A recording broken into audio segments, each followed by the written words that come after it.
Hello, my amazing friends. Welcome to this video. I'm so excited to have you here today. Before we start, I want to ask you something. Do you dream of speaking English fluently? Do you want to feel confident while talking in English? If yes, then you're in the right place. This video is all about my journey of becoming a fluent English speaker. I'll share my tips, my struggles, and how I overcame them.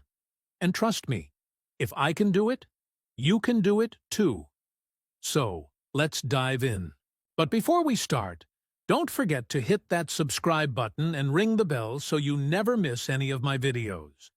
Also, drop a comment below and tell me, what's your biggest challenge in learning English? I'd love to hear from you. Let me take you back to where it all started. When I was younger, I was not good at English at all.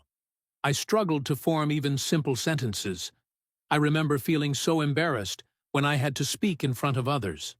My heart would race, my hands would sweat, and I would just freeze.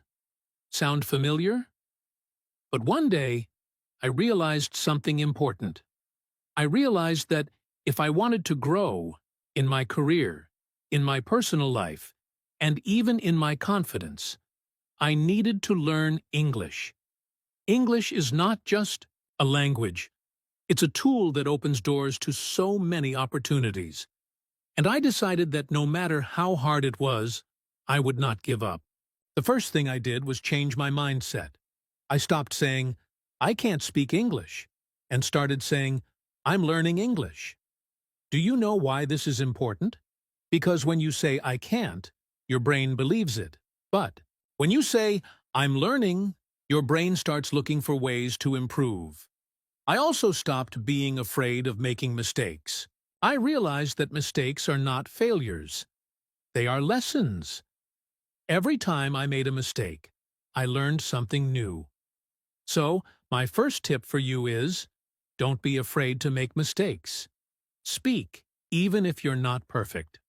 The more you speak, the better you'll get. In the beginning, I didn't try to learn everything at once. I started small.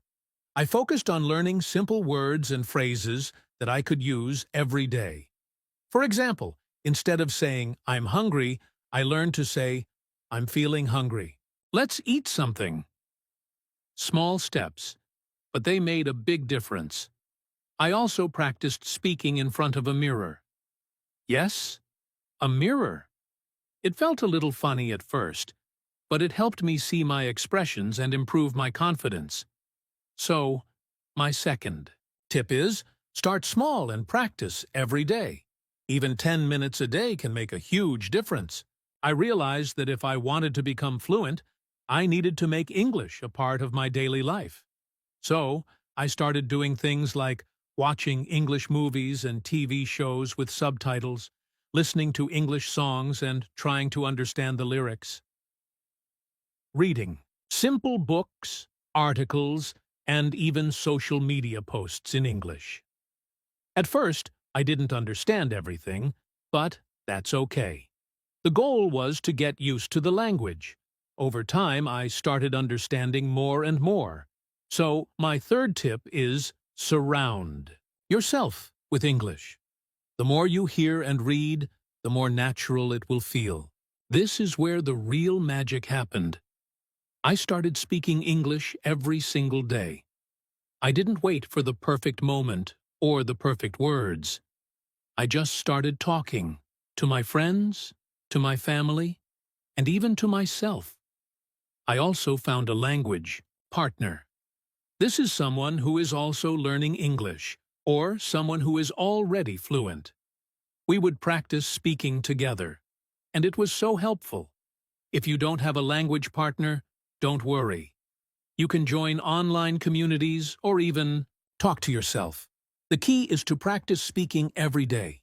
As I started speaking more, I made a lot of mistakes. But instead of feeling bad, I learned from them. For example, if someone corrected me, I would say, thank you, and remember the correct way to say it. I also kept a notebook where I wrote down new words and phrases. I realized that learning English is not about being perfect. It's about improving every day. So, my fifth tip is, learn from your mistakes and keep going. Consistency is the secret to success. I made a plan and stuck to it. Every day, I spent time learning new words, practicing speaking, and listening to English. Some days were harder than others, but I didn't give up. I also celebrated my small wins. For example, when I could have a full conversation in English, I felt so proud of myself. These small wins kept me motivated. So, my sixth tip is, be consistent and celebrate your progress. The most important step was believing in myself. I told myself, I can do this. I will become a fluent English speaker. And guess what? I did. You see, learning English is not just about grammar and vocabulary. It's about confidence and determination. If you believe in yourself, you can achieve anything. So, my final tip is, believe in yourself and never give up. You can do it too. Now, it's your turn. If I can become a fluent English speaker, so can you. Remember, it's not about being perfect. It's about progress. Start today. Take small steps and keep going. And don't forget, I'm here to help you. If you found this video helpful, please give it a thumbs up and share it with your friends. Also, subscribe to my channel for more tips and motivation. Let's achieve our dreams together. Before I go, I want to hear from you. What's your biggest challenge in learning English? Is it speaking, listening, or something else? Let me know in the comments below. I'll try my best to help you. Thank you so much for watching. Remember, you're amazing, and you can do anything you set your mind to. Keep learning, keep growing, and I'll see you in the next video. Bye for now. Don't forget to subscribe and hit the bell icon for more videos like this.